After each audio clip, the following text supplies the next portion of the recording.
Hello guys! Welcome to our channel. ఇవాల్టి మన వీడియోలో రసం పొడి ఇంట్లోనే ఎలా చేసుకోవాలో చూపిస్తాను. ఇది నాలాగా పీజీస్‌లో, హాస్టల్స్‌లో ఉన్న వాళ్ళకి చాలా యూజ్ అవుతుంది. చాలా తక్కువ టైంతో, చాలా తక్కువ ఇంగ్రీడియెంట్స్‌తో ఈజీగా చేసుకోవచ్చు. జీలకర్ర, ధనియాలు, మిరియాలు ఫస్ట్ ఈ 3 వేసి రోస్ట్ చేయాలి మంచి అరోమా వచ్చేదాకా. అవి రోస్ట్ చేసిన తర్వాత కందిపప్పు, ఎండుమిర్చి, గడ్డ ఇంగువ మీరు పొడి ఉన్న యాడ్ చేసుకోవచ్చు. ఇవన్నీ బాగా రోస్ట్ చేసి మిక్స్ చేసి చల్లార్చాలన్నమాట. చల్లార్చిన తర్వాత మిక్సీ పట్టించాలి బాగా స్మూత్‌గా.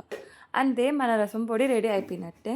అండ్ ఆ రెడీ అయిపోయిన రసం పొడి రెడీ అయిన ఆ పొడిని ఏదైనా మంచి కంటైనర్‌లో స్టోర్ చేసుకోవడమే అనమాట. ఇది చాలా రోజుల వరకు స్టోర్ ఉంటుంది. సో, హాస్టల్స్ వాళ్ళే కాదు ఇంట్లో వాళ్ళు కూడా రెడీ చేసుకోవచ్చు అనమాట. బయట రసం పొడి కన్నా ఇది చాలా బెటర్. అండ్ హెల్తీ కూడా అనమాట. బయట ఏ కెమికల్స్ యూజ్ చేయకుండా మన ఇంట్లోనే ఇలా చక్కగా రసం పొడి చేసుకోవచ్చు. Stay tune for more videos and subscribe. Bye bye.